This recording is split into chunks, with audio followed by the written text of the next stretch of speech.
You're listening to the Native Plants Healthy Planet podcast, presented by Pinelands Nursery. Here are your hosts, Fran Chismar and Tom Kinezic.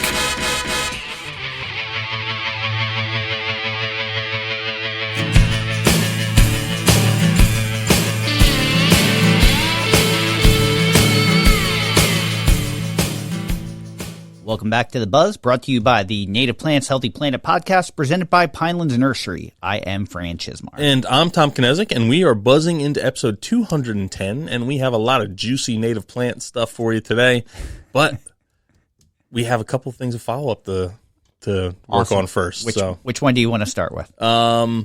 Why don't we talk about Mount Cuba Center? No, okay. I think that's a great idea. We'll start on I don't want to say none of them are negative. They're all positive things. They're all great things. But a little less controversial with Mount Cuba Center. So we got to go to Mount Cuba Center. They have a trial garden party. We've had Sam Hoadley on the podcast numerous times now. 3 times now, yeah. To talk about what they're doing at the trial gardens. And for those of you who weren't paying attention, basically what they're doing is taking all the plants in the trade for a particular species or even just a genus. They plant them in their garden. Sometimes it's something that likes a little more shade or not, so they'll plant it in sun and in shade and see how they perform. And at the end of the trial, which is over quite a few years.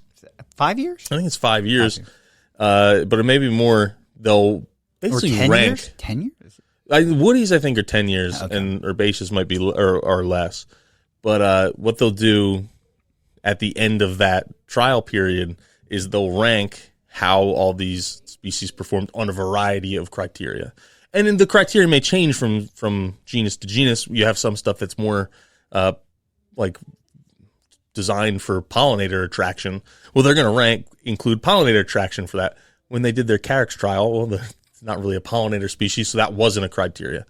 And but they were looking in that case at, well, how does this stand up to mowing or like people walking on it, those kind of things. So basically they have this party so people in the industry and in horticulture can kind of come and walk around, see the trial gardens. It's a lot of socializing like too. Glimpse, because you're seeing what's ready now and all the trials coming up. Yeah, so you're kind of getting like a really nice glimpse. Yep. So we're always glad to go. It's a really nice night. You get to socialize with some of your favorite people in the industry, and then enjoy an adult beverage. Yeah. Have some good food. Barbecue this year. So it was very good always barbecue. Fun going down there. So. Yeah, it was a great night. We had some conversations leading into it too, just like how this information and what Mount Cuba's doing and nurseries are doing to kind of make sure this material is available to the public. It was just a very wonderful night. I always look forward to it, and you always get to see some people. There's people that I only ever see there. Yes, yeah, of course. So it was awesome. So, which one do you want to do next, Fran? Let's. We wanted to talk about next week's episode. We've already recorded. I know we're doing this one, but we kind of just wanted to mention next week's episode only because it will only be the second time that it's of explicit nature. And the first one wasn't bad.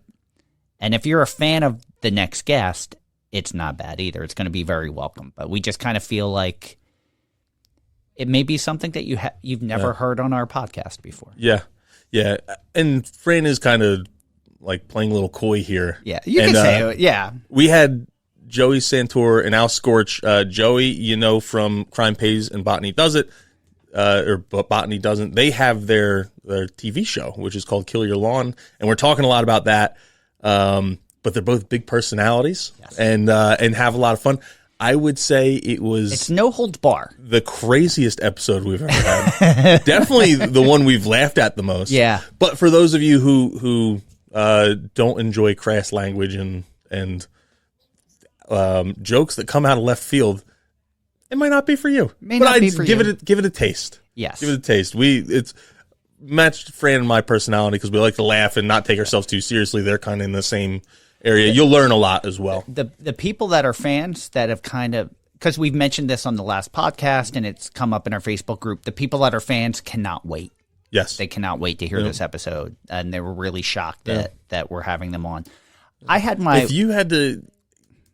it's one of those things. I'm trying to figure out a way we could use this as like a question, but I wouldn't have expected us, a plant podcast, to be talking about Oric vacuums, Terminator 2, and what's a Victory Auto Salvage in Chicago, and still actually learn a lot about plants and that kind of stuff. I used Agatha, my wife, as a gauge, and I had her listen to it and said, "Tell me what you think."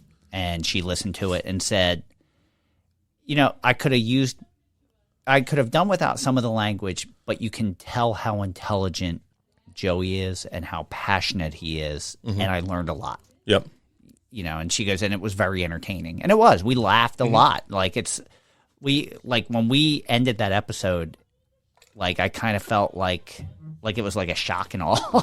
Yeah. Like what just happened. Yeah. But going back and listening to it, fun. There's so much good information in that episode that I think a lot of people will really enjoy. So, and Joey's got quite a following. So I mean, it says something about the type of person that he is. Yeah, and we have one last bigger announcement. Yeah. Is we actually joined a podcast network called Believe. Yes. Not spelled like Believe. It's BLEAV. Yeah. And for you guys as listeners, probably won't notice a difference. Nothing changes. There'll be like a little snippet at the end that says that it's a Believe podcast. But for us, one of our goals has been, hey, let's get this to more people so they're hearing about native plants. And this seemed like a good avenue to do it because it's a network of all these other podcasts where they're going to cross promote and help us grow this group. So. And we're joining the ranks of a lot of other really good podcasts, like the Dumb Dad podcast. If you listen to that, what's the People Are Stupid? Is that? Oh, the one that we were talking to is I Hate People. What was it called? You know what? Because I don't want to butcher it, so I'm looking it up. I'm like going through my search history. It's People Are the Worst. People Are the Worst. Yes, that's right. Which is a top. Is it mystery? More mystery? Yeah, it's like a murder or mystery, crime mystery crime podcast. Mystery podcast. So two identical twins. It's, and there's a lot of sports podcasts on that network too. So something that some of you, I know one of our listeners also works in Mount Cuba. Ellen was saying that her favorite podcast is a sports podcast. Yeah, she was a little hesitant to tell me that, but no, it sounded really cool. I don't know if it's part of that network, but if you're into sports, you'll find something on there. They have a lot of sports, and they're trying to expand out of that sports genre. But it opens us up to expand this message to a much larger audience, and that's what we're excited about. Yeah. So we're going to start making that transition shortly. Like it may have by the time you hear this, it may have already happened. Like the website will still be the same, but it will be hosted in a different place. Yeah. But like I said, for everyone listening, probably won't notice a difference. In fact, there's podcasts I listen to where I didn't hear the little snippet at the end. I wouldn't know they switched. So, but we want to let you guys know. Hey, Fran, I actually have one more piece of not necessarily follow up, but do you have more of Brad's? I forgot something. I do have more of that, but that's not what it is. Okay. I forgot something. So can you ramble for like a minute? Sure. Until I can get it? Okay. Let's see. What should I? Give me a topic. Make it interesting. Give me a topic and I'll ramble. You could talk about the concept of preservation, conservation, and restoration when it comes to public land. I'm not talking about that. I would make absolutely nothing of that conversation at all. But just going back on the three things that we just followed up, if you're in the area of Mount Cuba, some of our listeners have gone and expressed how much they enjoyed it. It is tucked into such a beautiful little corner of Delaware in like that Brandywine Valley. If you're familiar with the painters, Andrew Wyeth or N.C. Wyeth, a lot of the landscapes that they painted were near that area. It's just so scenic and beautiful. You really ought to take advantage of it if you've never been there, and they're doing such great work. And you can see the trial gardens yourself while you're there. All right, and Tom is back. I talked about Mount Cuba some more. Okay. All right, what do you got? Tom's got a box and bubble wrap. headphones back on. We decided also, as joining this Believe network, we're going to turn this into an ASMR podcast. I'm going to pop every bubble in this bubble wrap one at a time for the next hour and a half. No, just kidding. I got you another gift. Oh, man, this is awesome. It's like this is like 3 buzzes in a row. Yeah. I had the native plant spices, and then Brad's honey whiskey. Oh, these are stickers. Then, I thought they were magnets. Tom's got another box. I think one is a magnet. Yeah, one is a magnet. I got you some hot sauce. Oh, I'm a fan of hot sauce. There was a lot of the foragers I follow. Okay. Have been posting stuff about another podcast that I then started listening to called Wild Edible World. Oh, okay. And on their store, I actually saw an Instagram post about it, but they have a hot sauce. They have 2 now. Oh, but okay. Here's one of them. All right. So that's their own semi-foraged hot sauce. So it's Wild Edible World Harvest Moon Hot Sauce. And it says Jindo Spice of Life. And the ingredients are red bell pepper, distilled vinegar, water, persimmon, aji limon, pepper, ghost pepper, organic cane sugar, Himalayan salt, labelline salt. Have you ever heard of that? No, I haven't. Agave nectar, chipotle powder, spice bush, ground peppercorn, blend, black, white, green peppercorn, and xanthan gum. Yeah. So Made you with have locally sourced ingredients. Ooh. Yeah. Are we you tasting have persimmon and spice bush in there. Yeah. And they actually have another one that I have coming because it released like 2 days after I bought that. That is a ramp based hot sauce. Oh. And so that'll be here sometime this week. Are we but I've messaged with the guy Michael, one of the hosts there, and we're gonna try and do something together at some point. Awesome. So we're gonna try it. All right. I have this also foraged bag of Doritos that I just locally foraged from our vending machine. All right, I didn't want to make you just taste it, like just. I would have. I would have. All right. But all right. So yeah, hold on, let me get up. Yeah, Fran just took a Dorito, and I've tried. I have my own bottle, so okay. I tried it already. You're having it, but I'll have some too. Yeah. Of course, I'm fumbling with everything here. Yeah, he's pouring. And should I be aggressive with it? Yeah, it's spicy up front. I think it says on there it's like Chipotle forward. It definitely is forward. And I was Is that too much? No, you'll be good. And when I first tried it, I thought should I chew that crunch in the microphone? I said, this may be too hot for me. And then it was gone relatively quickly. So like, it's not like some of those like ghost pepper ones that like really linger and they'll That's just what I was worried amplifies. About. This is like hot up front and then it goes away. At least from the couple tastes I took. Man, that's really good flavor though. Like some hot sauces are just hot.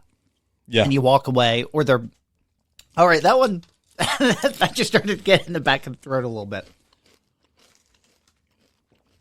Yeah, it's pretty good. It's really good, I should say. That's very good. I think I would do pretty good on hot ones. They definitely have the ghost pepper. Oh, I wonder what the Scoville rating is on this one. I don't know what it says. Yeah, like I said, you get that's really some good. hot up front. It really makes you want to say wowie wow. You know what? You go, wowie wow. Wowie wow. All right, I want one more. Can I do one more? Oh, yeah. It's yours. What, you doing another one? No, I'll probably skip for right now. It's weird. Like, in my mouth, it's fine, but every now and then it hits my throat. Yeah. Oh, yeah. Oh, it's very good. Yeah. Would you care for a sticker as well? I probably shouldn't put this magnet on my computer. You want a round one or the shaped one? Heck, you can have them both because we're going to get more, and I'm hoping there's more stickers in there too. Oh, that's really good. Yeah. All right, it is hot, so if you don't like... Yeah, it's definitely spicy. It's definitely spicy. If you don't like hot stuff, use it sparingly. Just try it. I would like to cook with this because it's got a really nice flavor to it. Oh, yeah. I think that's... I wonder if it's the persimmon that does that. I don't know. I'm really looking forward to the ramp one. It should be here soon. So we'll do a live taste test for that too. Wild Edible World Harvest Moon hot sauce. Yeah. Very good. I would definitely. And check out their podcast. Their early episodes are like profiles of specific plants. And then they switch into more of interviews with foragers. So I don't know if they ever had us on, I don't know what we'd talk about, but it's like, I picked blueberries once. Episode's over. Roll the credits. I ate a persimmon. That was fun. I ate a persimmon and made my mouth taste all fuzzy. Actually, the couple Instagram messages I had going back and forth with Michael, I just listened to their milkweed episode, and they talk about there's not a lot of things you can confuse it with outside of dogbane and how terrible dogbane is, which I wrote back and was like, I made that mistake, and I instantly regretted even trying that. I was like, why did I even try this? Why can't I just go buy food from the grocery store instead of trying to do this on my own? It's just such a bitter and like pungent, potent taste, and it doesn't go away for such a long time. So you've tried dogbane, tell us your experience. Yeah, let me know. I haven't tried it. Don't think I'm going to. I'm pretty sure I'm not going to try it. Unless it's a punishment for something. If we do a bet and my punishment is eating dogbane, that would be a good one. Or an unripe persimmon. Yeah. Like it could be a whole tasting of things that you really don't, that are edible that you don't want to eat. Yeah. So what'd you think, Fran? Is it still lingering a little for you? Mine's just starting to go away, or just finishing up. Like it's like a slight linger, but it's got such a good flavor. Yeah. Like I'm like, I may eat a little bit more as we go. For how hot it is up front, you think it's going to be worse. And it's not. It's not. And we were being very generous with how much, like we weren't putting a dot on the chips. Mm-hmm. We were actually putting like a fair amount on there. Yeah. So, like I want to cook with that. Like I bet you that's got a very nice flavoring for it. So. Oh, I would imagine it does. Oh, awesome. Now I'm looking forward to the ramps. I'll have to buy a bottle of that. That's awesome. Oh, well thank you. You don't have to, because I was going to give them both to you, but okay. didn't come in time. All right, awesome. It literally was, I got those in the mail. I caught them when they placed the order. Whenever I order this like forage stuff, this happened with the native spice too.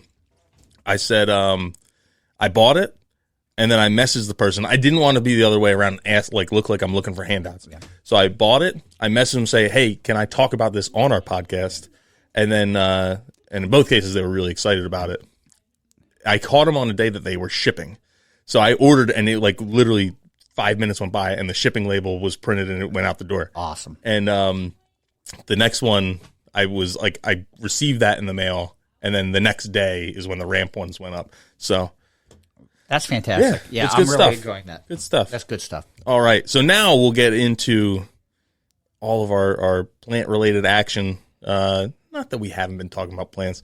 We're going to start with what we always start with, and that is the segment That's Hot, where we talk about the plants we're vibing this week. And we're not even talking about the hot sauce. Yeah. We're talking about plants. Yeah. Now that my nose is running, and I'm like all... Did wake me up a little bit, that's for sure. Why don't you go first? Yeah, so mine so I can get my composure a little bit. Yeah, my plant this week is one I've talked about before. Different reason this time, and that is Tiarella cordifolia, or heartleaf foam flower. It is thanks to wildflower.org, you have this description. It's a long, slender stamens give heartleaf foam flower spikes of white flowers a frothy appearance. The small, star-shaped flowers occur in compact racemes on 6 to 16-inch stalks, rising above a mound of attractive lobed leaves. The flower stalks lack leaves in the northeastern part of the plant's range, but they bear heart-shaped leaves in the south. Mature plants send out runners, creating sizable colonies with time. This is a perennial plant. Small white to pinkish flowers are in feathery, somewhat elongated terminal clusters. This attractive flower, which spreads by underground stems, forms colonies and makes excellent ground cover for shady wooded sites. The tiny flowers and fine texture of the stamens resemble foam and account for the common name. The genus name is from the Greek tiara, designating a turban once worn by the Persians, and refers to the shape of the pistil. And this is a plant I have a ton of in my yard. There's tons of different varieties out there. If you have a particular look that you like, or you say you want them to all look the same, that's the way to go. I mixed a bunch together. You don't really find any that are just species out there, but it makes an excellent ground cover. It's just wrapping up blooming now. And the main reason I talked about it, is this is one of the upcoming trials for Mount Cuba's trial garden. So they had their foam flower trial that's just like finishing their blooming under their shade structure. Really beautiful, and you can see all these different varieties side by side, what the differences are, and then seeing how they thrive too. Yeah. They talk often about shade in the description there, and that is something I would really key in on, because where it thrives for me, I tried to plant it in mass. I planted hundreds, and where the part of my garden that gets consistent shade from the overhang on my porch, it filled in really quick, like really quick. You can tell where the line is, where the shade is not as significant. It still gets some, but not as much, because it's like complete matte to there's a plant here, plant there, plant here, and they're significantly smaller. So yeah, it's a beautiful plant. Provides the soft landing kind of function. Yes. Keeps weed suppression down. I don't get weeds in that section of my garden because it just covers them up and doesn't let them through. So it's has a lot of uses. I don't know if it's the best pollinator plant, but it provides a good base for your pollinator garden. Oh, definitely. And it's one of the few cultivars, like plant cultivars, that I have on my property. Like I have Tiarella running tapestry on my property, which is a wonderful wonderful plant. Now I actually have coral bells, like Euchera Palace Purple. Yes, That's the other cultivar I have, and they're kind of intermingled. And same thing, you could tell like where it starts to get too much sun, because that's where they're less. I don't want to say aggressive. They're less. They're a little more spaced out, and stringy. Where it's a little bit more sun. Yeah, and I should mention that with the cultivars, if you're going to pick one versus the other, and you want, like, running tapestry is a good runner where it's going to spread over the ground, and then you have good clumpers. I can't think of any off the top of my head because it's not something we grow. But Tim McGinty from North Creek and I were talking about a lot, because I was asking which one is his favorite. And he said running tapestry just because it's going to spread really fast. But it really does. There's some of the other clumpers that New Moon has a cultivar, that's New Moon Motley, that is, I think, a little more purple. Okay. But even in the trial gardens, the leaf shape was another really striking thing. Is the leaf shape can have, like, they almost look like maple leaves. Mm-hmm. Some of them have really more rounded lobes, and then others have like really sharp, like pointy lobes, almost like a liquid ambar leaf, where it's like super spiky and so yeah, you'll get that variety of different. If you're really interested in a particular look, you have plenty of options to choose from. Different coloration on the leaves. It's a lot of really cool things. There's a lot of purple in the leaves, or purple margins, or purple interiors. It's really cool plant. It's a good traditional gardening plant to help formalize. You want that wild look, but it kind of helps formalize it, makes it a little more approachable to your neighbors. I think in the bed that I have it, which is all herbaceous, I have running tapestry, Euchera Palace Purple, Veronicastrum. Why am I drawing a blank on the common name? Veronicastrum virginicum. Is Culver's root. Culver's root, and I also have orange coneflower. So it's a little bit. I wanted it to be a lot of things that I could use for cut flowers to bring in the house, and I just thought it was a nice mix. But that's a fantastic plant. Yeah. What's your plant this week? I went with, because you can see it flowering all over our area right now, is black cherry, which is Prunus serotina. And I know this is a plant that we've talked about multiple times. You had black cherry hooch. But it's worth pointing out, because I've seen a lot of posts online and plant ID groups like, what is this tree flowering right now? So black cherry, which is Prunus serotina, it's a 50 to 60 foot tall tree that can reach up to 100 feet, which is facultative upland. It's native from Maine to Florida, west to Arizona, and north to North Dakota. Deciduous in the Rosaceae family, which includes plum, serviceberry, blackberry, raspberry, and roses. The leaves are long and shiny, resembling a sourwood leaf. Almond-like odor released when a young twig is scratched and held close to the nose. It is almond is in that same family. Twigs have cyanide compounds produced and stored by the plant as defense mechanism against herbivores. Foliage, when wilted, also contains cyanogenic glycosides converted to hydrogen cyanide if eaten. It's fast-growing and susceptible to storm damage. For about the first decade, the bark of the black cherry is thin, smooth, and banded with the lenticels resembling a birch. Mature tree has very broken dark gray to black bark.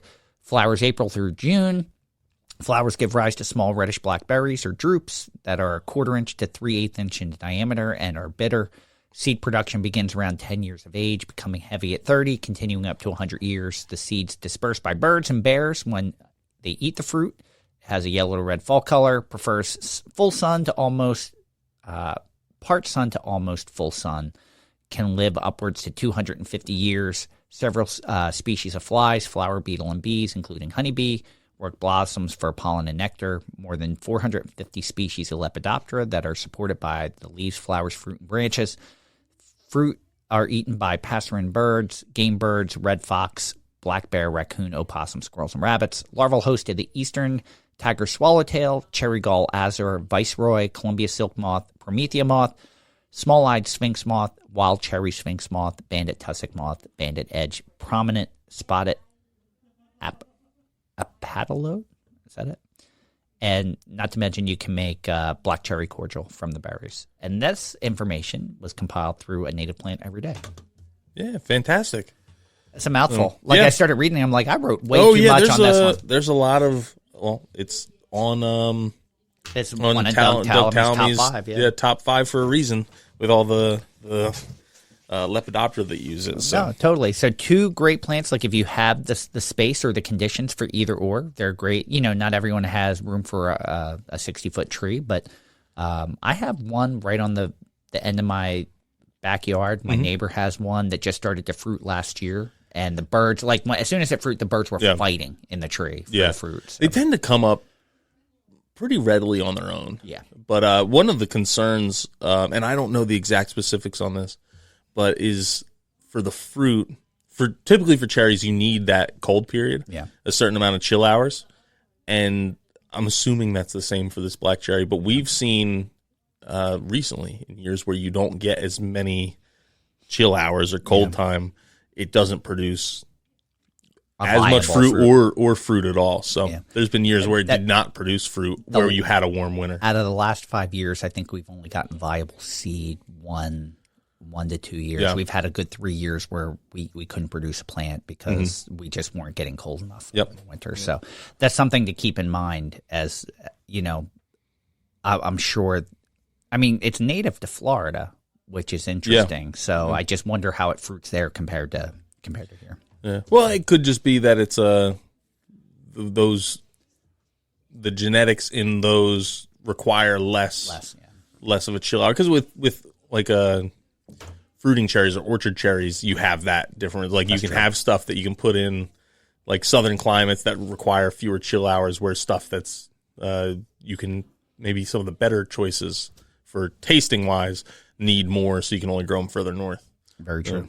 Awesome. So 2 great plants. Make sure you, if you have access to them and you have the right place, they'd be perfect additions to your yard. Make sure you check them out. Stay tuned for more of the Native Plants Healthy Planet podcast, presented by Pinelands Nursery. All right, everybody. Have you bought your TrueBlew Natives yet? Have you gone out and scouted them and bought them?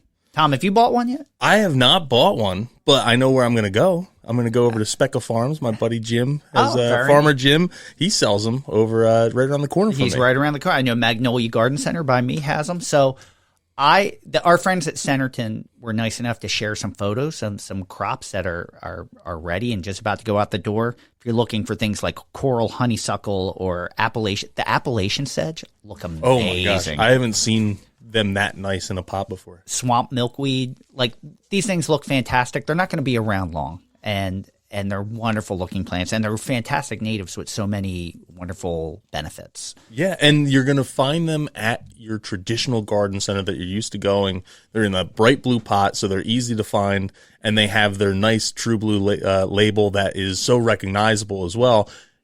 But even better, now you know you're getting a native plant. Yeah, I mean, we know for a fact that there's some 3-gallon shrubs coming down the line, especially if you're in the New Jersey, New York, PA area, that it's a provenance local to you. Things like meadowsweet and sweet pepperbush and nannyberry and winterberry.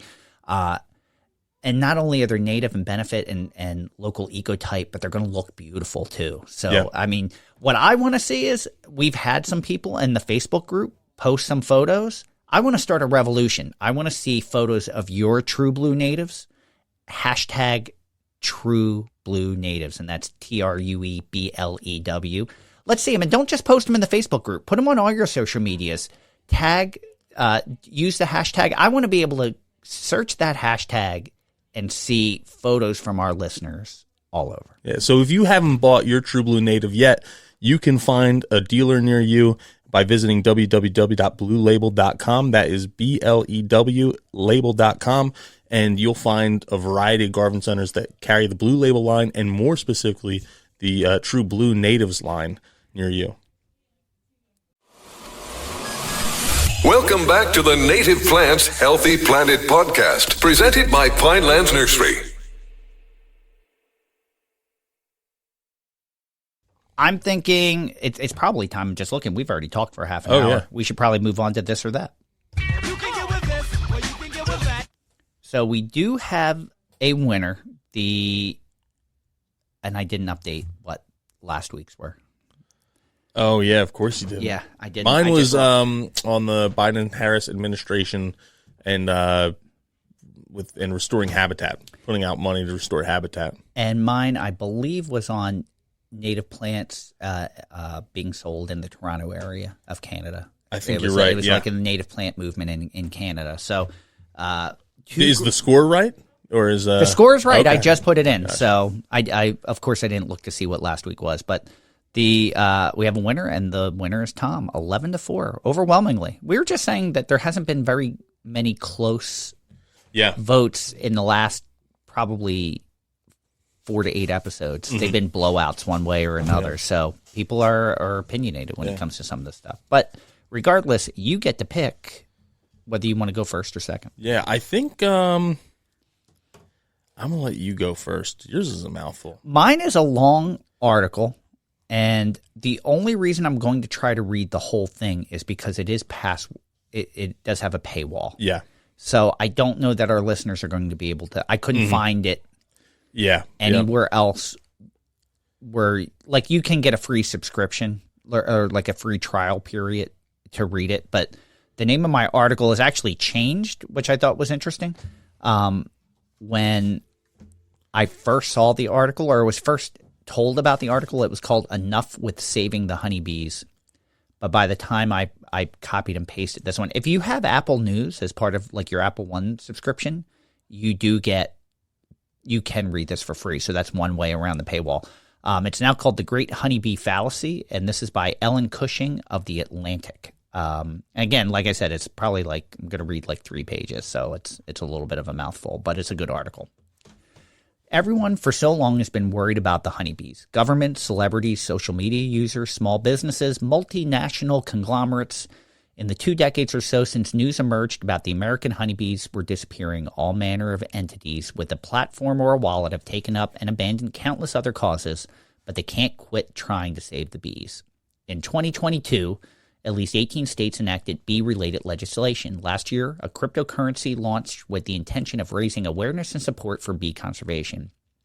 If you search Etsy right now for Save the Bees, you'll be rewarded with thousands of things to buy. Bees and Thank You, a food truck in suburban Boston, funds bee sanctuaries and gives out a packet of wildflower seeds, good for the bees, with every grilled cheese sandwich it sells. A company in the United Kingdom offers a key ring containing a little bottle of chemicals that can purportedly revive an exhausted bee, should you encounter one, so it can continue its mission pollinating planet Earth. All of the above is surprising for maybe a few different reasons, but here's a good place to start. Though their numbers have fluctuated, honeybees are not in trouble. Other bees are, but the movement's poster child, biggest star, and attention hound is not at risk of imminent extinction and never has been. There are more honeybees on the planet now than there probably ever have been in the history of honeybees, Rich Hatfield, a biologist at the Nursery Society for Invertebrate Conservation, told me. They are in no threat of going endangered. It's not an issue. The idea that honeybees need our help is one of our most curiously persistent cultural myths. It is well-intended, but it is also unhelpful, a distraction from more urgent biodiversity problems. And then object lesson in the limits of modern environmentalism and the seductiveness of modern consumerism. That the misconception has survived for so long may tell us less about the bees than it does about the species that has, for centuries, adored, influenced, and exploited them more than any other. Save the bees rhetoric has turned them into something unspoiled, a miracle of Mother Nature's ingenious machinery. But everything about the modern American honeybee has been shaped by humans, including its sustained existence. A true truth about the bees: the model American honeybee is essentially a farm animal, part of a $200 billion a year industry that's regulated by the USDA and is as sophisticated and professionalized as any other segment of the sprawling system that gets our food on our plates. The nation's largest beekeeping operation, Adi Honey Farms, has more than 80,000 colonies, facilities in 5 states, and nearly 100 employees. Its bees and those at other large-scale apiaries do produce honey, but more and more, the real money is what the industry calls pollination services, the renting out of bees to fertilize the farms of big ag, which have seen their indigenous pollinators decline with the urbanization and industrialization. Every February, right before the almond trees start blooming powdery and white across California's San Joaquin Valley, bees from all over the country pack onto semi-trucks, head west where they participate in the largest supervised pollination event on Earth, doing their part to ensure that America's most beloved nut makes its way again to snack packs and candy bars. Throughout the spring and early summer, they do the same for other crops: watermelon, pumpkin, cucumbers, alfalfas, onions, before heading home to the honey farm, where the most ambitious among them can expect to make 1/12 of a teaspoon of the gooey golden stuff over their lifetime.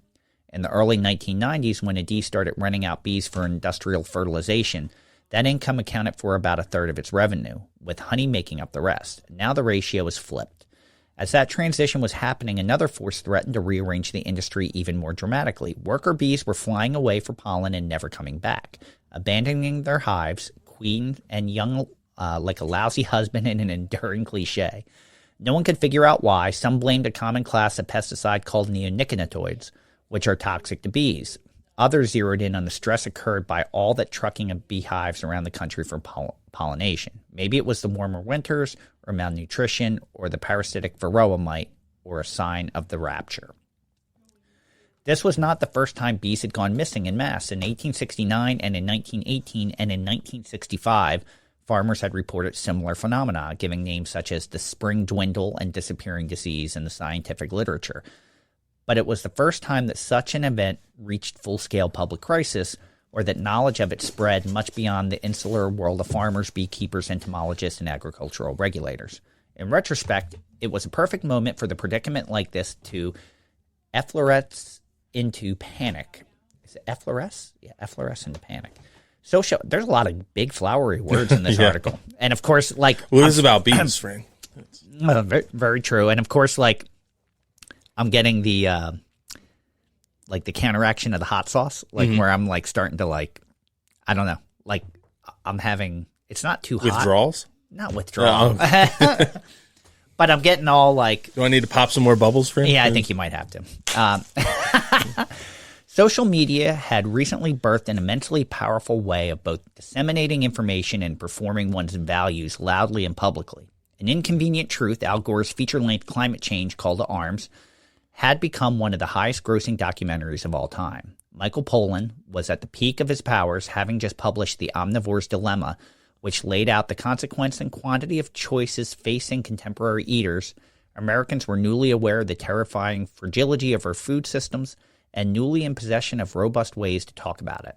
Brands were interested in aligning themselves with non-controversial, blandly feel-good causes, plus humans were already primed to love bees. We have since biblical times. We think of bees as being very pure. Beth Daly, an anthrozoology professor at the University of Windsor in Canada, told me. They are honey and flowers and sunshine, beauty and abundance, communitarianism and hard work. By 2007, the mystery thing making these lovely creatures go away had a scary-sounding new name: colony collapse disorder. Within a decade, bee panic was everywhere. A spate of nonfiction books warned of the imminent threat of the fruitless fall and a spring without bees. The White House convened a task force. General Mills temporarily removed the carton bees mascot from boxes of Honey Nut Cheerios. enacting a high-concept allegory meant, I guess, to stun Americans into action. The cosmetics company Burt's Bees released a limited edition lip balm flavor, which was strawberry, some of whose proceeds went to one of the approximately gazillion honeybee conservation nonprofits that had recently sprung up. Samuel L. Jackson gave Scarlett Johansson and Ryan Reynolds 10 pounds of bees as a wedding gift. Lay people started keeping backyard hives. Haagen-Dazs created an awareness-raising ice cream flavor and funded a VR short film shot from the perspective of a bee. In it, Alex, our apian protagonist, warns that something terrible is happening. Wow, I still have 2 pages. Yes, you do. Was this a good choice? It might not have been. You may want to vote for Tom right now. She or it was entirely wrong. Colony collapse was an actual problem, a scientific whodunit with genuinely high stakes. Honeybees are responsible for pollinating roughly every third bite Americans eat. Scientists were correct to think back that if colonies were to keep collapsing, our food system would need to change in painful, potentially catastrophic ways. Much more worrying, though, and more real, the population of wild bees, the non-honey producing, non-hive dwelling relatives of the species humans have been intent on saving, have been decreasing steadily for years. Insects of all kinds are declining in record numbers, and their deaths will have repercussions we cannot even imagine. Yet heads have been turned mostly towards the honeybee. That's because, unlike so many other imperiled animals, honeybees are part of a huge industry, quite literally invested in their survival. Apis mellifera are living things, but they are also revenue-generating assets. The thousands of people who rely on bees, uncompensated labor to buy groceries and pay the cable bill, had every incentive to figure out colony collapse. So they found better agrochemicals and bred mite-resistant bees. They gave their bees nutritional supplements, fats and proteins and minerals ground as fine as pollen and snuck into the food supply. They moved hives into atmospherically controlled warehouses. They adapted. All told, it was kind of Y2K of environmental disasters. Not that colony collapse was a hoax or that the panic surrounding it was an overreaction. Rather, it was an appropriate reaction. A big problem made smaller thanks to the difficult, somewhat unglamorous behind-the-scenes labor of trained professionals with the vested interest in averting disaster. In 2019, an economist entomologist team published a study analyzing the effects of colony collapse on the managed pollinator industry. They found cause for considerable optimism, at least for the economically dominant honeybee. According to the most recent data from the USDA Census of Agriculture, honeybees have been the country's fastest-growing livestock category since 2007. Also, very clearly, our food system has not fallen to pieces. This doesn't mean honeybee keepers are struggling. Some are, but as Hatfield, the Xerces Society biologist, told me, that's an issue for the business of honeybee keeping, not the moral and practical project of pollinator conservation. He finds a useful comparison in a different domesticated animal, chickens. When we get the bird flu, he said, we leave that up to the USDA scientists to develop immunizations and other things to help these chickens that are suffering in the commercial chicken coops. We don't enlist homeowners to help the chicken populations in their backyard. In 2018, that's actually something you've used. You've said you've heard that somewhere. Oh, yeah, I've heard people say it, yeah. In 2018... I'll interject and say my line is that you don't start having a bunch of dogs around your house and adopt dogs to save the wolves. Yeah. That was what I say. But no, you don't get chickens to save the birds is a much better analogy.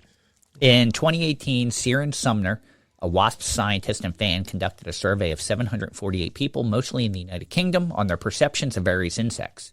She and her collaboration, she told me, were absolutely flabbergasted by the results. Bees are roughly as adored as butterfly and significantly more like than wasps. They're wilder cousins, which serve various important roles in ecosystem regulation and which are in genuine, fairly precipitous decline. Sumner was born in 1974 and doesn't recall much love for bees when she was growing up. You weren't buying your bee slippers and your bee socks and your bee scarf and your bee mug and everything else, she told me.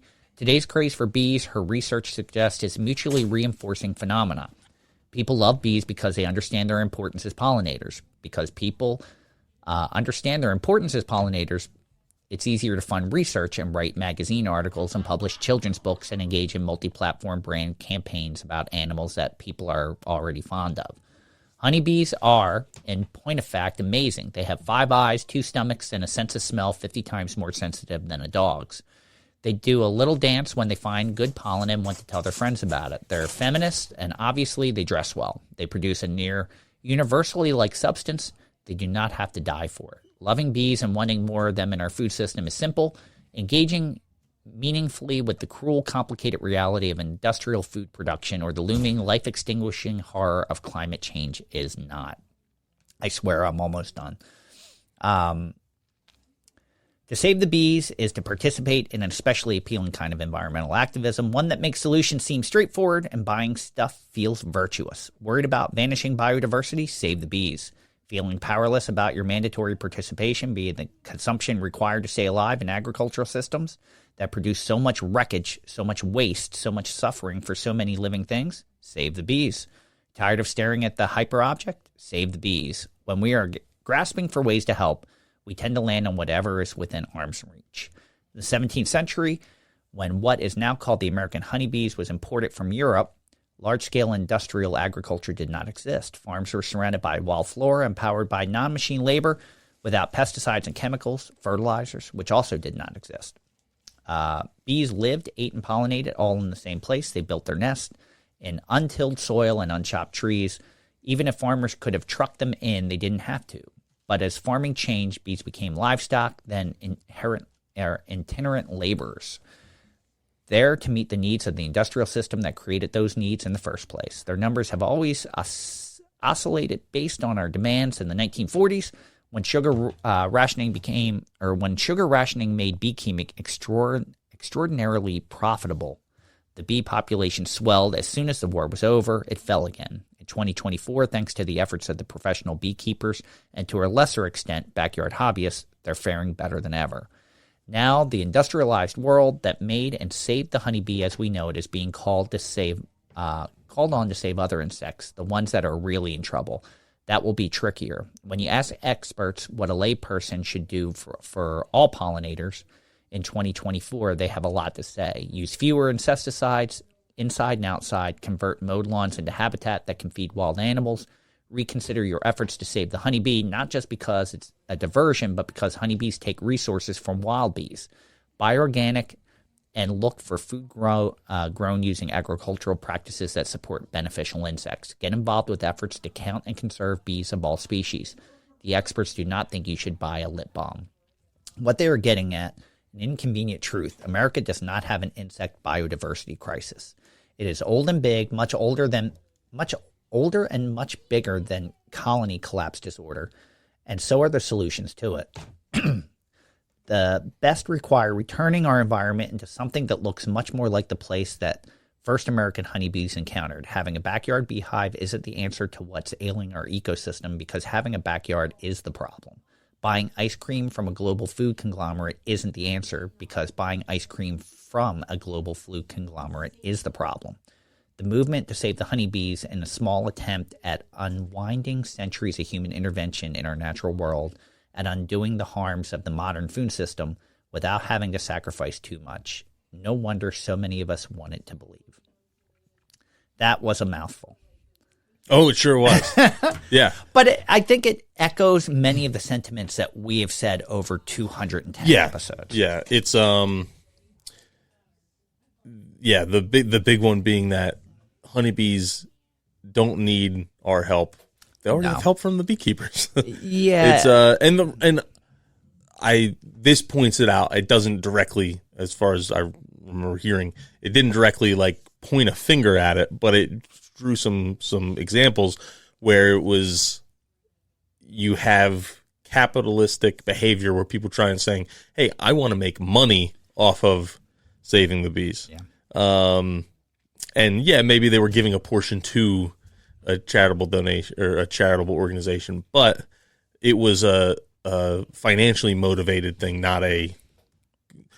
Yeah. I forget who we were talking about it with earlier, but the whole Cheerios thing, or is it a message? Alyssa Lewis sent us a message, and it's kind of like that learning where you have the Cheerios when they gave out the seed packets, and then they got called out pretty quick, and thankfully actually changed what they were doing by people saying, you're sending the seed mixes good for California and putting it everywhere. That's not how it works. And, but that's one of the things I don't love about No Mow May is you have a message where it's like, hey, this is going to help.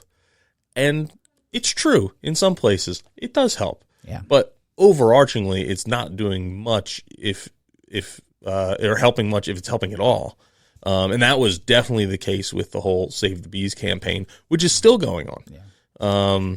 There's so much just misinformation out there. I didn't put anything on this, but a guy I knew in high school that I'm Facebook friends with put up a post, and it was just complete nonsense and had tens of thousands of comments on it. But it was a picture of a honeybee on a flower talking about how bees, and just generalized it as bees and saying how they're the only reason that things live, and we get all these fruits and vegetables. And when you see a bee on a flower, this is the part I didn't really like. When you see a bee on a flower at night, it means that bee is about to die. And you should thank that bee for being such a big part of saving your life.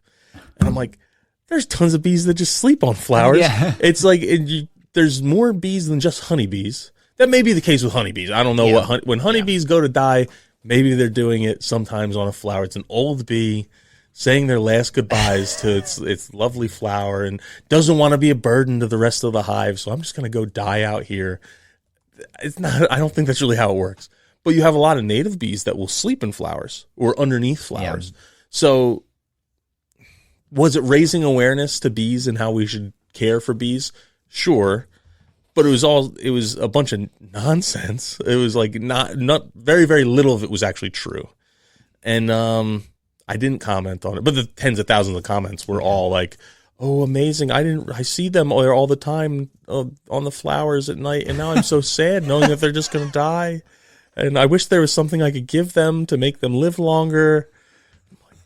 No, this is not how any of this works. Yeah. I felt like the lady in the commercial. Yeah, it was like, that's not how this works. I unfriend you. And this is like the guy who posted it. It was what made it even funnier to me was, or maybe even more tragic to me, was like not someone who you'd think would even care about the bees. He's like a motorhead, and so I'm like, I'm surprised you're putting anything up about the bees. So. I mean, maybe it's a good thing. I don't know, but we've talked about local cranberry farmers that have found that once they stop trucking in honeybees, that they're actually getting much more efficient pollinator services from natural bees, and the honeybees are scared. Like they were saying, like we watch them chase the honeybees chase the other bees away. Yeah, and it's there was and one of the things I found out more recently is those species, so cranberries, blueberries. What's the other vaccinium I'm thinking of? Huckleberry? Huckleberry. All those kind of plants require buzz pollination. Yeah. You know who can't do buzz pollination? Honeybees. It's your native bees. A lot, or not all your native bees, but some of your native bees can do buzz pollination where they actually go in the flower, disconnect their wings, and buzz like they're trying to fly. Yeah. And it vibrates the flower, loosens up the pollen. The pollen is too sticky in a lot of the cranberry and blueberry flowers. So if you don't have that buzz pollination, the pollination rates go way down.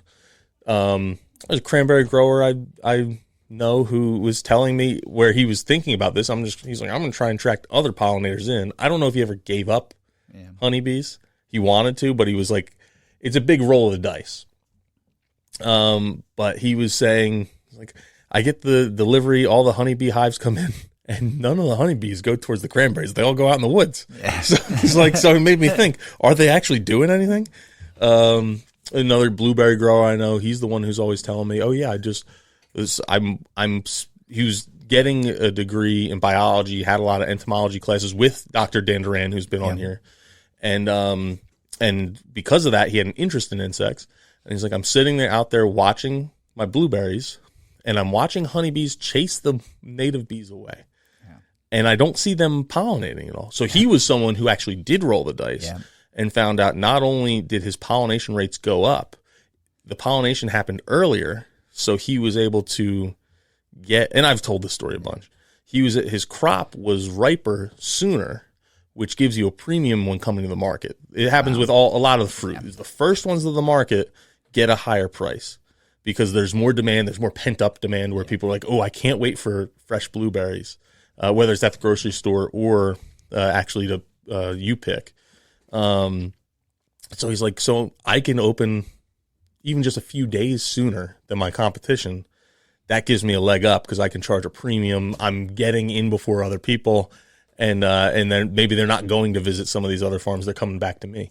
So yeah, it's there's a lot of evidence out there, but you have an easy out talking about honeybees, and then you have it gives something to us, something tangible, like the blueberry thing and cranberry thing. That is something tangible as well, but it's not visible, or is less visible.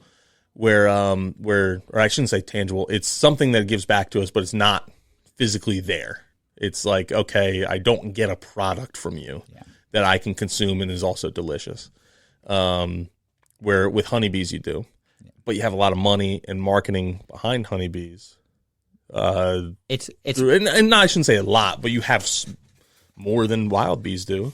I mean, think about it. They effectively got everyone to care more about the product that they're selling. What's a pound of honey go for now? Like, that's crazy. Oh yeah, I was at the farmer's market I was just at. It was like $12 a pound, which is crazy. Yeah, it's crazy. Like, it's like doubled in like the last 5 years, I feel.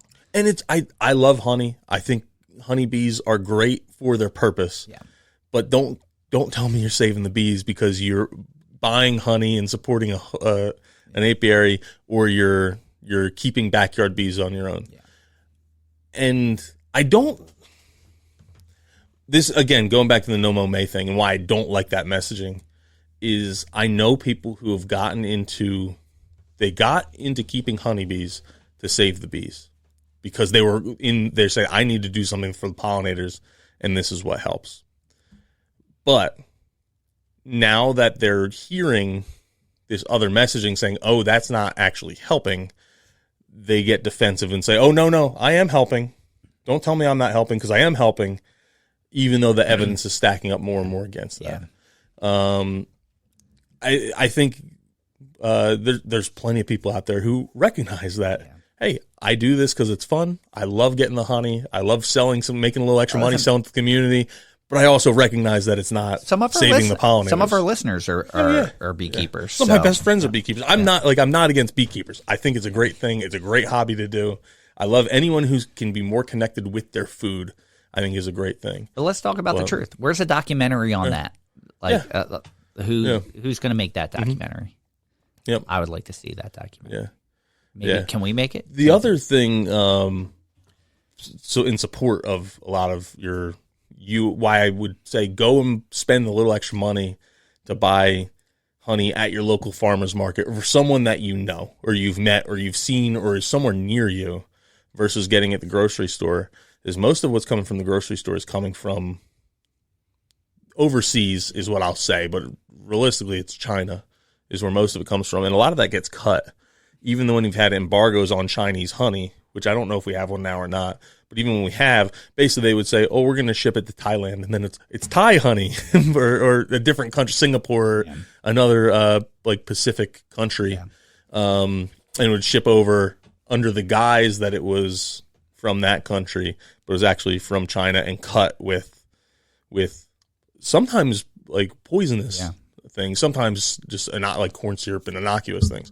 But when you're getting honey from the grocery store, a lot of times it's not pure honey. It's something that's sweetened and flavored and a cut version of. Totally. So, yeah, it's I really like that article a lot, Fran. It gets me riled up. Well, gets me going. Although I did not like the part where she talks about one of the things to support, if you want to support pollinators, buy organic. Oh, they use pesticides too. They're using insecticides too. It's just true. A different kind. There's ways to grow a lot of vegetables and fruit trees organically, but you are putting down a ton of pesticides. Just to have fruit, like unblemished fruit, you need a ton of pesticide to use. So it's not. I was at a climate and agriculture conference, and there were so many people just saying, "Go organic, go organic." And I'm like, I reflect on Ray Archuleta's quote. It's like the greatest agricultural climate catastrophe happened under organic farming regimen with the Dust Bowl. It's organic is not necessarily the answer. There's components of organic that are really, really good. But even looks like, and we've talked about this on the podcast. Like there was one of our friends that has a nursery close by rents land from a former apple orchard, and he was like, back in the day, like some of the best tasting apples you could get were near New Jersey apples in this area because the flavor comes from the soil and the climate. He's like, but they're not good looking apples. Everyone wants that unblemished, beautiful apple, which, maybe it's coming from the Pacific Northwest. They're like, or they produce a good apple, but they're not as flavor. You're not going to get that same flavor. Like you're swapping looks for flavor. Yeah. Or flavor for looks, which you shouldn't do.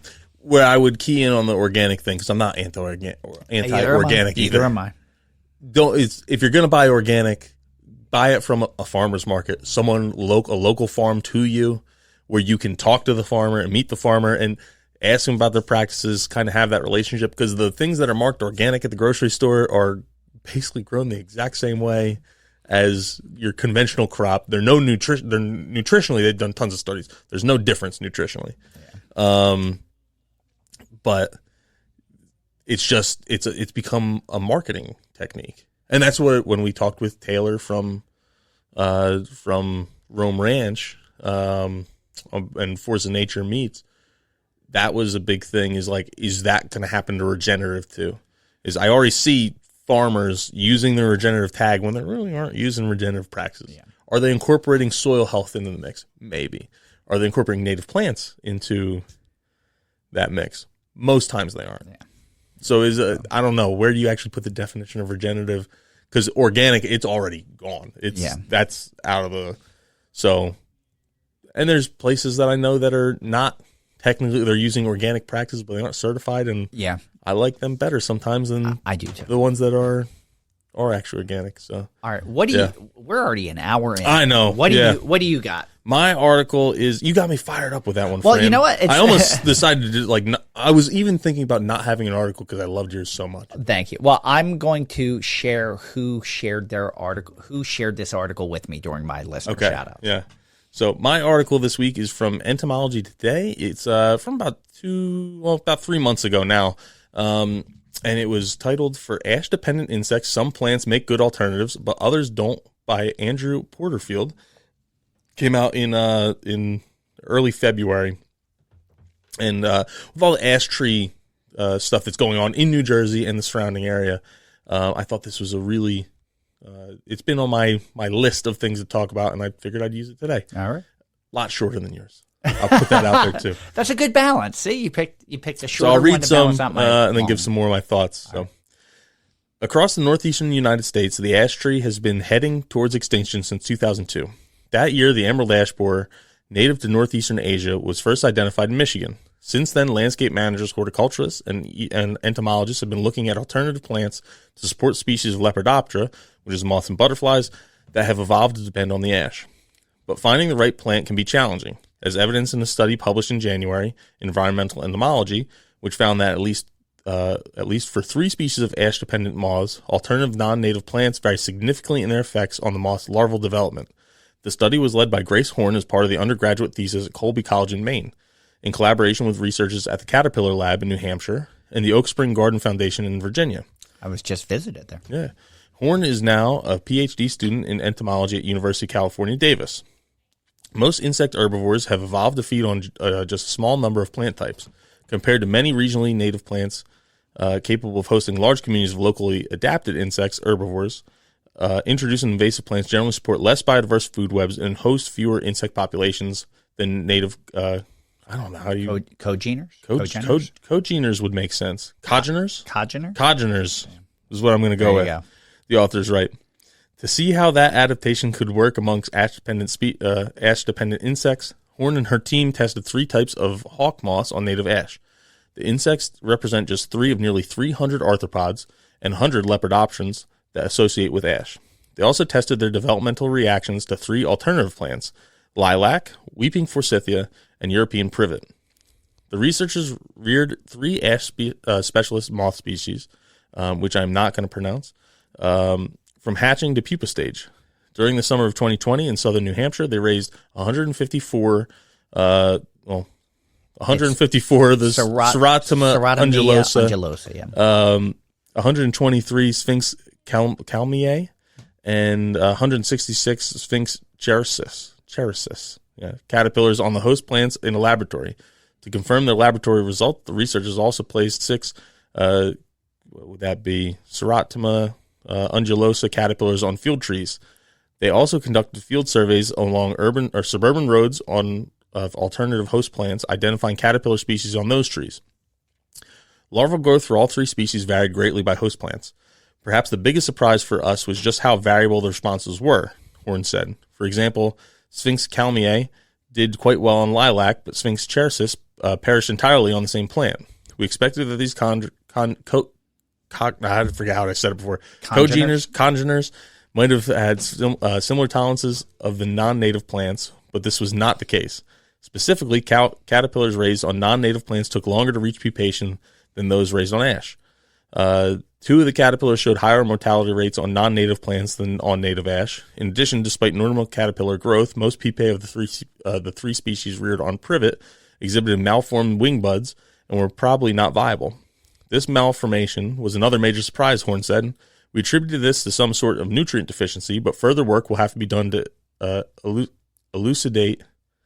Oh, man. They're not that hard of words, but I still just can't read them. They're just stringing them together. Elucidate the specific mechanism causing the deformity. The findings counter anecdotal accounts of success in raising 2 of the butterflies on privet, an invasive plant in eastern North America, and especially invasive in the southeastern U.S. Privet, the authors wrote, may constitute an ecological trap for some ash-feeding insects in North America, but they warn that further verification is needed. The study underscored the need to continue preserving ash trees, but also to remove privet, all in order to support ash-dependent lepidopterans. The choice made by zoning commissions, city planners, landscape architects, and homeowners determine the integral components of food webs and the size of the native insect community that can be supported in becoming increasingly relevant when making landscaping decisions, the researchers write. So I never even thought about that. I did think, okay, you lose a species, where are all these other things that are dependent on it going to go? Yeah. I didn't even think about trying some of the non-native invasive species, things we consider detractors in a lot of cases. But they did, and they had varied results where things, well, in the case of privet, it may not just be bad for the lepidopterans, but actually a trap where they're going to go to them with no hope of survival. So, yeah, interesting study. Probably doesn't look like that's the answer to our ash problem, that's for sure. No, but I at least appreciate the work that's being done. Because ash, I'm just looking like what else is in the Fraxinaceae family. I'm just looking to see if I can find it real fast. Because I would imagine maybe other plants in the Fraxinaceae family would maybe host some of those plants because they're in the same family. Maybe there's enough there that it would work. And some of those may be invasive or non-native. Mm-hmm. You think? Let me see. Because you do have European ash and things like that. So I wonder if the European ash would host. But then are you still at risk of the emerald ash borer? Yeah. I would imagine you probably are. So, but I appreciate that they're doing the research, and maybe that there's hope while some of these things are so abundant and probably not close to being eradicated from our landscapes, that they're doing some kind of at least support. Because there is hope that we'll have ash again one day. I'm more hopeful about ash than I am beech with beech leaf disease. Yeah. They're saying that, it's going to be another gone tree out of our palette, but they're saying hopefully ash, maybe in the next 10 years they foresee having a solution, and an ash has to be, I think, 10 years old before emerald ash borer will attack it. So they're saying leave the ash that are coming up, hopefully within the next 10 years they'll be saved, even though we're losing other things. So it's I don't know. Do you almost wish that they had better results on invasive plants. It's like bittersweet. Like, yeah. I don't know. It's or maybe, yes, I guess. I mean, I'd rather hear, oh, they can survive on red maple than privet. Yeah, that would make me happier. Yeah, but that they're able to survive on something, I don't know. It's one of those things where it's like, oh, it's already an issue, so it's like not like you're creating a bigger problem because this will help things. But yeah, Cool, interesting stuff. Yeah, no, very, very cool. That's a great article. I really appreciate that one. I'm glad you chose to do an article so that we had these two to balance each other out. So I think they're great. Yeah. I think you get to choose and pick one. I feel sorry that one has to get picked because I think they're two great articles. So Monday, you're going down. I got it in the back. You know what? I'm okay with that. So we'll post the poll up on Facebook in our Facebook group, the Native Plants Healthy Planet Facebook group on Monday, and go there and make sure you vote because. And of course, the choice is yours. Stay tuned for more of the Native Plants Healthy Planet podcast, presented by Pinelands Nursery.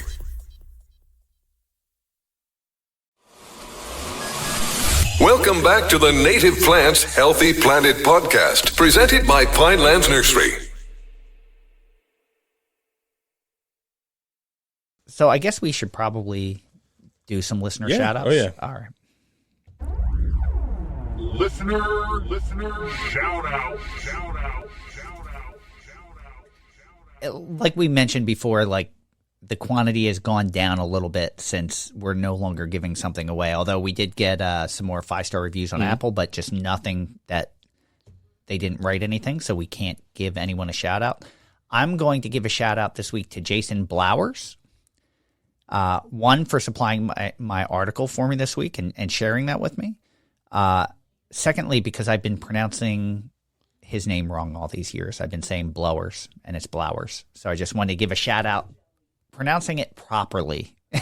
So yeah. I apologize for that, Jason. Sorry about that. So I will get it right from this point forward. Yeah, no, a great article. I was glad he forwarded it to you.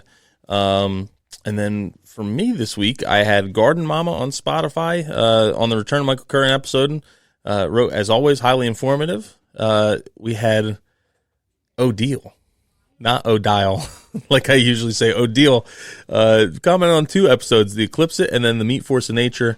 With Eclipse It, she loved sunflowers but doesn't have enough sun. And thought about Jerusalem artichokes, which I'm pretty sure are native. I should have looked that up beforehand. Let's see.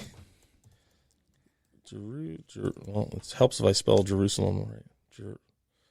Yeah, the U before the S.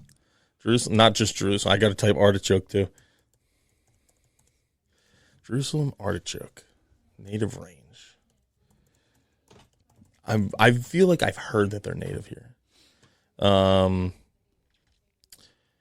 It's believed that the Jerusalem artichoke. This is from Edge of the Woods Native Plant Nursery, not too far from us. It's believed the Jerusalem artichoke, originating in the eastern U.S., is an important food crop cultivated by Native American tribes that can now be found in every state except Arizona, New Mexico, Nevada, Alaska, and Hawaii. Its range extends north into eastern Canada and eastern and central Canada. AI says that it's native to eastern North America from eastern Canada and Maine to North Dakota and south to northern Florida and Texas. If you look at the Bonap map, it looks like it is adventive or not necessarily native once you get to like Pennsylvania, New Jersey, New York, Virginia, North Carolina, but it is present. And then its native ranges, Ohio, Michigan, Indiana, Illinois, Iowa, out to looks like North Dakota, then south to Louisiana. So yes, I would say that probably is where you, depending on where you are, it's definitely, I would say it's more than definitely found, and it's probably historically native as well. Awesome. So then what was the other comment she person. had? Same person thought it should be required listening for anyone who eats food to listen to the Meat Force of Nature episode. Thank you for making so much sense and so eloquently in favor of regenerative agriculture. And then she sent us an email about this. So I didn't see it. Oh, did you? She said she it ran out of pasted it space, into so I pasted it in Gmail. I did not get that email. Yeah, I don't know. I don't know if you sent it to. I assumed you saw it. Fran. I did not. No. So I left it there to say if you were trying to send us an email, the email should be info@nativeplantshealthyplanet.com. I did not see it. So I don't know if you want to try again, so we can look at it. So we don't have any questions, no call-ins this week, no grow read a book. You better dust off that button for Tom's Petty. Oh, 'Cause I do have one, a quick one. Where's the button at? Oh. You belong among the wildflowers. I've already done a lot of ranting today, but one that was actually given a topic that I had, or a conversation I had with Sam Hoadley at Mount Cuba for the Trial Gardens dinner, was we were talking about Eupatorium dubium, and I actually I know where this is going. All right, with Fran earlier today, because we have a place where we can collect Eupatorium dubium seed that's not too far from us, and Eupatorium dubium is coastal Joe Pye, coastal believe plains so, yes. Joe Pye, I think, and it tends to be a bit shorter than a lot of your other Eupatoriums will get, 5, 6, 7, 8 feet tall. Yeah. And this one tends to be quite a bit shorter. And there's a specific cultivar called Little Joe of Eupatorium dubium that will get like 2.5 feet tall. And we're talking about Eupatorium dubium, and I brought up how it seems like whenever anyone wants that plant, all they want is Little Joe. They'll buy this species, but they really want Little Joe. Same thing with Rus aromatica. Or fragrant sumac. They want grow low. They don't want the one that can get 6, 7, 8 feet tall. They want the one that's going to stay low, which makes sense. But Sam's point, which I agree with, is why don't you just choose a plant that grows that height? Why go crazy over like this, something like a plant that looks the same but is going to be shorter? Why don't you just plant that's like supposed to be that height and is typically that height, instead of one that's like a selection, and then you can still get some of the biodiversity out of it. And I'm like, that's a really good point. Why are people going? And I think it comes down to, we want these unique things, and then those unique things turn into widespread things. I just heard the whole story with this about like how the Stanley Cups arrived. And you look back at like the drinking vessels everyone has. Speaking of which, I have a hydro flask right here. I probably have a Yeti somewhere around here. I'm a Yeti man. I've been behind the trends, but I have them all. And but it's like, I know your wife has a Stanley. My wife had a Stanley. She got rid of it. Really? But she's like, this thing is really not that great. I got it because of the trend, and I'm like, it's worse than what I used to drink out of. But it's. My wife is a big fan of thermos. Yeah, they all kind of come and go, and as soon as they got popular, there's another group that is on to the next thing, and moving on. But it happens with plants too. Yeah, and it's kind of like you look at the forsythias. Now everyone's like, "Oh, I need a forsythia," but it's because it was a rare thing, like back in the day. Yeah, all these things when they were brand new, they were.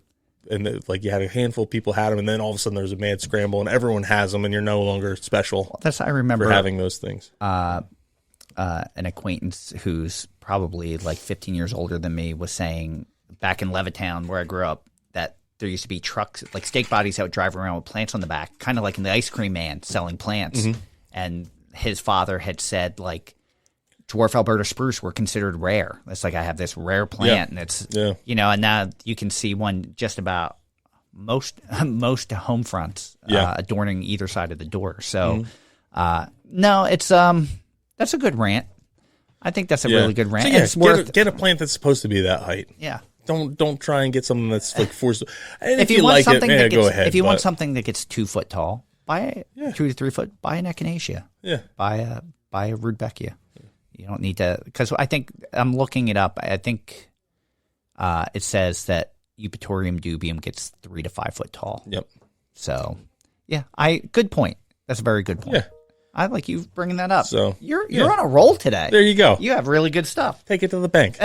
Take it to the garden center and And hey, I'll leave the whole common name debate up to Joey next week. Yeah, that's Talking about common names. Listen, that's during like the end, like kind of where almost by where we would put the secret. I think we'd already done the final thought at that point, and he goes into his rant on common names. It was when we were doing what's your favorite native plant? That's it. Because I brought up he said his plant. You asked the common name. One of the critiques we always get is you always throw out the scientific name and never the common name.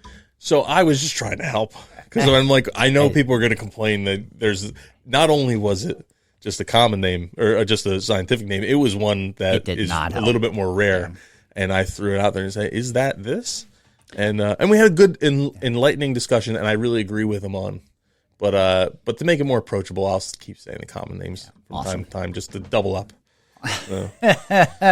All right, so we are down to, just looking for the sake of time, we are down to our take it or leave it.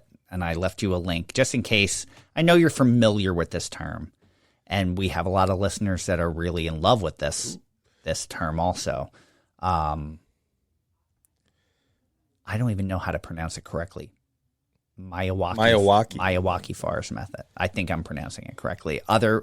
Also, like it's also called like pocket forest, or it's a type of pocket forest. I guess Miyawaki is a method of a pocket forest. So, do you know a lot about it? No, I actually know very little. All right, I'm gonna look. Like I'm looking for a good description. I think from what I understood, you're planning everything all at once. You aren't letting it go through that successional phase. You're kind of planning, this is what I want at the end, and this is what I'm going to plant. Yeah, but it's supposed to, like, just looking like, let me see, methods. The area to be planted, I'm going to Wikipedia for this. A variety of protocols for site preparation and planting have been developed, all sharing the same underlying principles as the original Miyawaki method. The following is an example methodology. The area to be planted is first covered with a layer of cardboard, which is then covered with 3 to 6 inches of compost and allowed to acclimate to local moisture conditions for several months. The covered area is then planted with year-old plant nursery saplings, spaced approximately 2 feet apart. The entire surface area should be planted at the same time with a variety of native species, so no sapling of the same species are adjacent to each other. Watering is unnecessary for native plants acclimated to the local environment, although watering for the first few years after planting and during drought periods will reduce mortality of individual plants. Pocket forests planted with greater density than commercial timberland utilizes edge lighting in addition to overhead lighting to grow faster.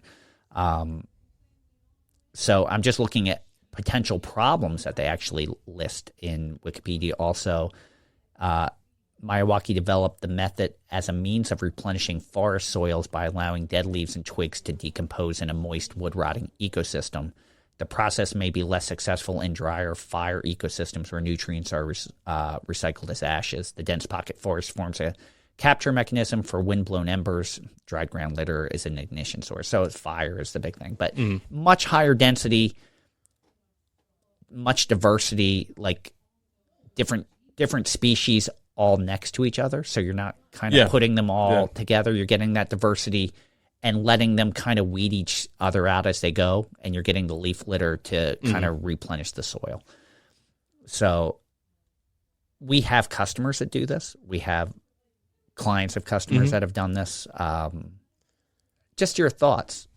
Oh, from first instinct, I gotta love it, right? You're planting more densely. That's money in our pockets. Cha-ching, cha-ching. Realistically, I don't really know enough about it to.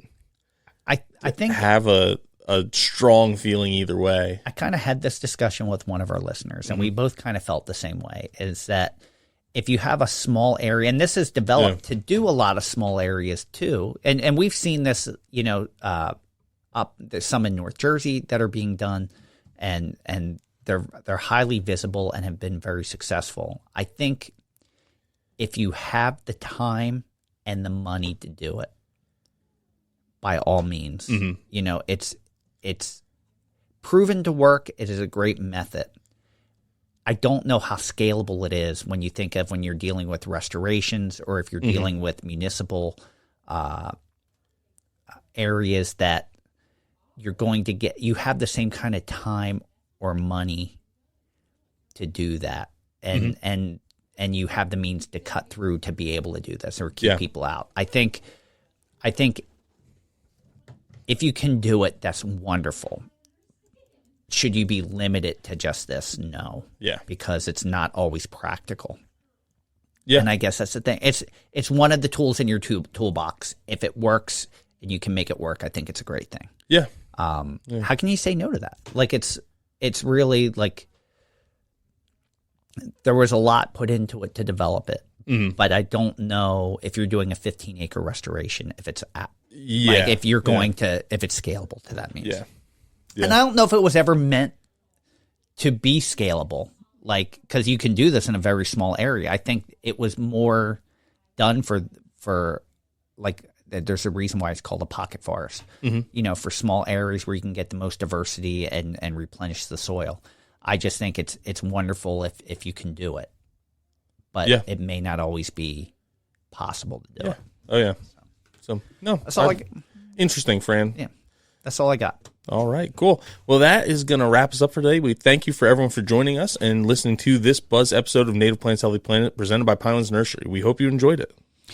Oh, yeah, I guess that's me, huh? I didn't even look for that. Speaking of thank yous, thank you to RJ Comer for our Buzz intro theme music. Wouldn't be the same without it. Make sure you stream or buy RJ's music wherever you consume music or check out his Americana playlist on Pandora. Thank you to Dave Bennett for our Native Plant Anthem. You can follow us on Twitter at Pineland Nursery, Facebook at Pinelands Nursery NJ, Instagram at Native Plants _Healthy Planet, and YouTube also at Pinelands Nursery. You can call us at 215-346-6189. I will repeat that. 215-346-6189. That's our question or comment line. If you call and leave a question or a comment, we'll do our best to play it on a future episode of The Buzz. And, man, a lot of new members. Again, I feel like it's not a script. I see this and I'm like, every week I was like, wow, our little Facebook group is just not too little anymore. And but I'm proud of how our members are very protective of that community. Yes. Yeah, and it's nice to see that. So not saying that you don't have heated discussions sometimes, but I think very rarely have we had to step in. Yep. So you can buy our podcast merch and listen to Native Plants Healthy Planet at our website, www.nativeplantshealthyplanet.com. Click at the link on the top for the shirts. 100% of the profits go to nonprofits, and there are new designs coming. I've been saying that for a while. I had a couple. I had a good idea. I'll share with you when it's over. You are someone who can make them now, so. And it's easy to make. I think it would be a cool. I think. Well, this is off air. I think we might switch platforms here. Yeah. I've been looking at some other podcasts, and they use a different platform. And I was digging around. I'm like, ooh, I might like this better. So, yeah, our website, it's going to be the same address, but our website's going to change. So I don't know how we would put a link on there. So if we switch, it now may be the time to do it. Yeah. Yeah. There's ways to do it. Yeah. So you might see some changes there too. Yeah. If you haven't already, please subscribe to this podcast on Apple Podcasts, Spotify, iHeartRadio, really wherever you consume your podcasts. And do us a favor, leave a 5-star review if you have not already, or a comment on Spotify or a comment on YouTube. We appreciate all of those, and we'll give you shout-outs if you leave them. If you do a little write-up with it, we can give you a shout-out on our Buzz episodes. Actually, I do it. I'm the one who gives you a shout-out. You're the one that does it. I don't. So, I give a shout-out, just not if you do that. Yeah. So, hey, I don't remember if I shared the secret or not. I remember. I've definitely told this story, but I don't know if I've ever told it on here. I don't know. I know you've told the story. I just can't remember where. Yeah. So I'm going to tell now because we had hot sauce. Awesome. And if I've told this before, then well. yeah, you get it again. You know it's what? a refresher. I listen. I look at the listens. If you did it on episode 50, yeah, that's a good point. There's not too many people making their way back to episode 50. So I had a friend from college. This is years ago, probably almost 7 years ago now, who was he was deployed. He was in Iraq with the Air Force Reserves, and he loved hot sauce. So I was going to send him a little care package and was going to get him some hot sauce. I was in New Orleans on a little vacation, and they have all the hot sauce stores like around Bourbon Street and Royal Street, all that. Did you get engaged that? Or was that the first trip? I think it might have been the first trip? I think it was the first trip is when I did. The second trip is when I got engaged. And they have like the hot sauce shops. And he wanted, like, I needed to get him the hottest one I could get. So I asked the people, I'm like, what is the hottest hot sauce you have that still like kind of tastes good? And they gave me a couple suggestions, and they were like, want me to try stuff, and they're like, well, this one's not as hot. They like kept trying to tell me not to have the hot ones, and I was like, no, I just need the hottest one. Like, I don't need to like mess around down here. Yeah. And they're making me try stuff, and then as they're making me try things, they're just in awe that I'm not flinching every time that I like try this hot sauce. They're like, is that not hot enough? And I was like, no, not really. Like, it's you can tell it's hot sauce, but it's not.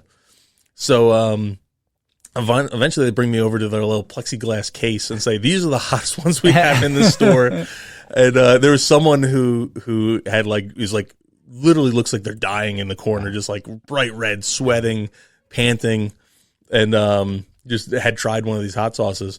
So I'm like a little nervous that I'm seeing this, and they're like, we typically make people sign a waiver before they try this, but you have just been tearing through the rest of these, so I'm not going to make you do that. And they gave me like the hottest hot sauce in the store, and I tried it, and it was definitely significantly hotter than anything else I had. But like even the guy is like, who's really struggling next to me is like, I'm dying over here, and you are barely like turning red. Like your eyes are tearing up a little bit, and that's it. And I was like, it was significantly hotter, but it wasn't like it was super hot. I find that, I don't know if you see this, and I heard Sean Evans from Hot once say this, that he goes through phases where like he feels like he has it nailed, and then all of a sudden everything starts to bother him again. Yeah. And I just went through a phase where I'm like, stuff that typically doesn't bother me was bothering me. So I think I'm out of it, like, because I was good with that. Yeah. Like, it's just like, okay, I think I'm working through it. I go through hot sauce phases, and I know I have more of a tolerance for it than my wife does, because there's things I like gochujang and stuff. It just gives a little brightness, and you can go over. It's like a paste, so you can go overboard pretty quick. But I'll like barely put any in, and she's like, "This is way too spicy for me," and I'm like, "I don't even taste it. Like, I wouldn't even know I put it in there if I didn't see myself put it in there."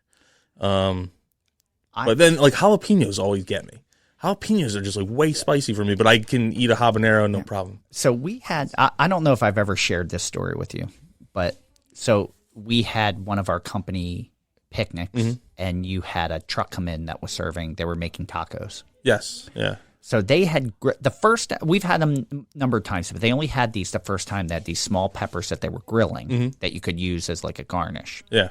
So I took one. And the first bite I took, the juice squirted out on my tongue and actually burnt, not from heat. Yeah. Oh, not from hot from being cooked, but hot. Like, it actually, like, it gave it the same effect as if I had eaten something way too hot temperature-wise. Yeah. Okay. And I was like, oh, I wasn't expecting that. That was really hot. And I ate it, but I was okay. But it was like, it's hot. Well, one of our coworkers, Carla, had one, didn't affect her at all. Yeah. So we were both going up for more food. She says, "Get another one?" I'm like, "If you are, I am." Well, the second time, it affected me more. Yeah. Like, I was hurting. Well, then that night, we went out for pizza, and I got this, like, hot Italian pizza. I was a mess. Yeah. Like, for, like, a good 24 to 48 hours after that. I was like, what am I doing to myself? Like, I can't handle this. And Carla didn't even affect her, like, one. Yeah. She was just like, oh, yeah, what? No big deal. Yeah. So it made me feel like, I'm like, all right, I got to build my tolerance back up. Like, I'm losing it. But so, all right, cool. Well, thank you, everyone. I'm Tom. And I am Fran. Thanks again, everyone. Coming up next week, as we mentioned, we have Joey Santor and Al Scorch from the TV show Kill Your Lawns. We'll see you again next time. And until then, keep it native.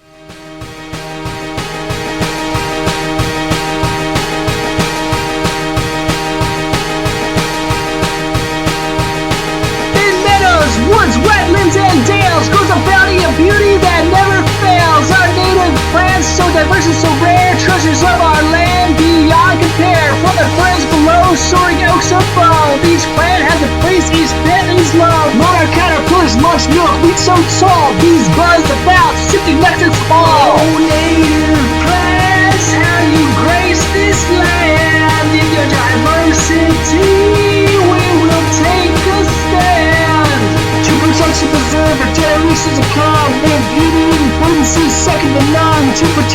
reserved for Earth to restore the native plant movement you just can't ignore. Goldenrod, asters, and flowers galore. Menard is so stunning, can't help but adore. Their colors, their fragrance, a feast for the eyes. Their value to wildlife, no need to disguise.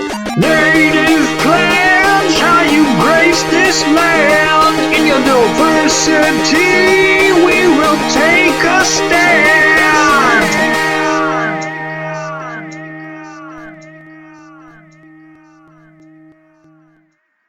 Thank you for listening to the Native Plants Healthy Planet podcast, presented by Pinelands Nursery. Remember to like, share, follow, and comment.